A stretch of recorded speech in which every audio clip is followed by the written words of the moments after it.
दोनों देशों के बीच एक द्विपक्षीय व्यापार समझौता जो हमारे दोनों देशों का हित ध्यान में रखे, दोनों देशों के किसानों के लिए, दोनों देशों के मछुआरों के लिए, छोटे उद्यमियों के लिए नए मौके, नए अवसर खोले,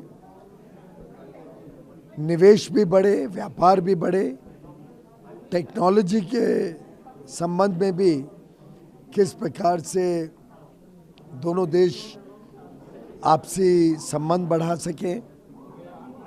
शिक्षा के क्षेत्र में अपार संभावनाएं हैं, वैसे ही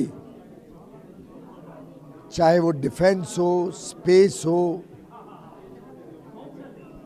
एग्रीकल्चर के साथ जुड़े हुए फूड प्रोसेसिंग का एक बहुत बड़ा नया मार्केट खुल सकता है, नए तरीके, तौर तरीके हम सीख सकते हैं।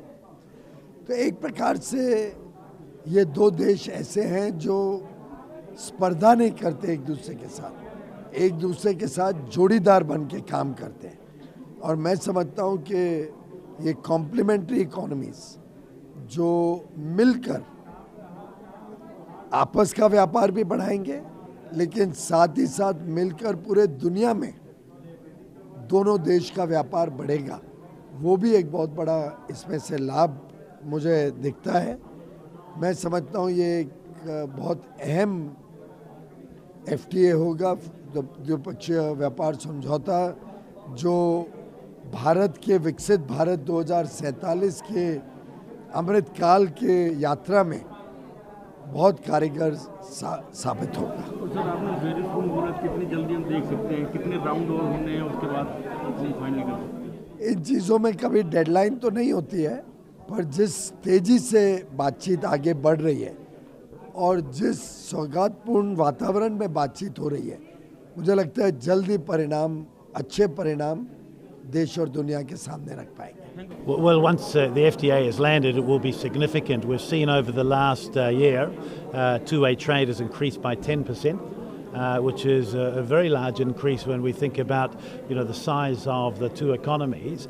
And so we're working hard to strike a deal that will give real opportunity to all Indian businesses in New Zealand and New Zealand businesses who are interested in working together in India.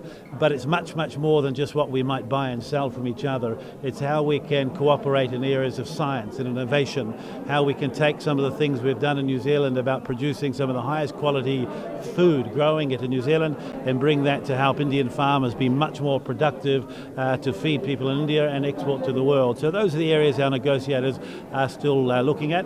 But I would tell you that when we land this agreement, if we come back to this hall in 10 years' time, whatever we say today, the achievement of the New Zealand Indian business communities will be astronomically greater than that.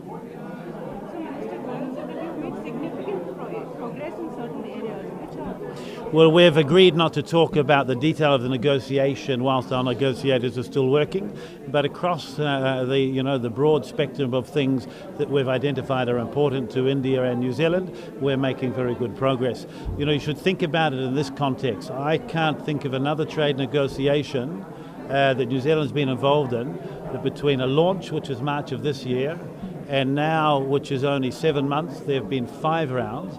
There's been detailed work at a time when both New Zealand and India are negotiating furiously with many other countries of the world.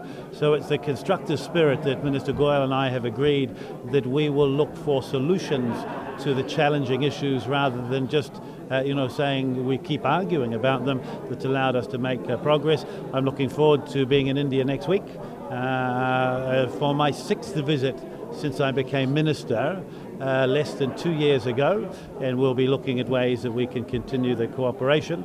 The agreement will be done when it's done, but it feels like with the commitment we've both made, it will be, as our 2 Prime Ministers told us, as quickly as we can. So will we see 15 minutes yesterday add to the momentum? Tell me what? The 15 minutes outside, the conversation that the 3 of you had, including Prime Minister. We were talking about whose cricket team was better. Mr. Minister, how is it going to help the general people of both the countries. Well, trade, where you have rules in place that people can understand and rely upon, it is easier for them to make the commitment to work more closely together. We're very interested in the things that we can buy from India. I think you've heard me mention that we did a trade agreement with China 20 years ago.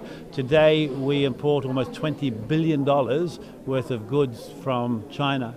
And we have an and strategy. We want to trade with America and the European Union and Australia and India, and that trade agreement will make it easier for Indian companies to look to partner with New Zealand companies to sell the very high quality goods and services you produce here, and for New Zealand companies to do the same thing. So it's going to be a win-win, and we've said it must be complementary and both sides must win. So will we see any kind of technology transfer in the area of agriculture and dairy under this FTA? So that's one of the things we've been talking about today, and the answer is yes, we will. Already that is possible, but we want the trade agreement to supercharge that. You know, we were talking a little bit as we were looking today at the grass that's grown in New Zealand. We've recognised for production, the higher the quality of the grass, the more farmers can produce. And we have had decades of scientific research go into that.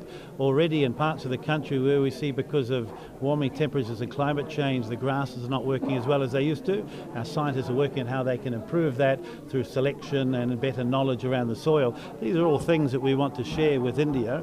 Prime Minister Modi has said he wants to increase the earnings of Indian farmers by 50% by 2030 or 2035. New Zealand is happy to join into that to achieve it, because actually through the exchange of technology, not only is India and New Zealand better, all of the world will be better. Thank you. So when you visit the next week with the teams, will that be the next round of the negotiations? No, well, some of the teams are coming, but mainly it's an opportunity for me to come back to India. One of the things I'm exploring is how I get citizenship. I'm coming so often. Minister, can India New Zealand trade go from 2 billion to 20 billion? Yes, very easily it can. We need to have good rules in place the business community can understand. We need people in both directions to believe they can move more freely, and we need investment in both directions to come back and forth.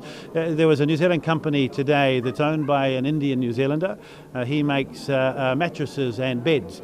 He has asked us to come and do a sod turning. He's building a factory in India, investment from New Zealand there to make these beds, some of the highest quality ones. He was saying actually with AI you can lie on this mattress and within minutes will adjust so you have the best sleep ever.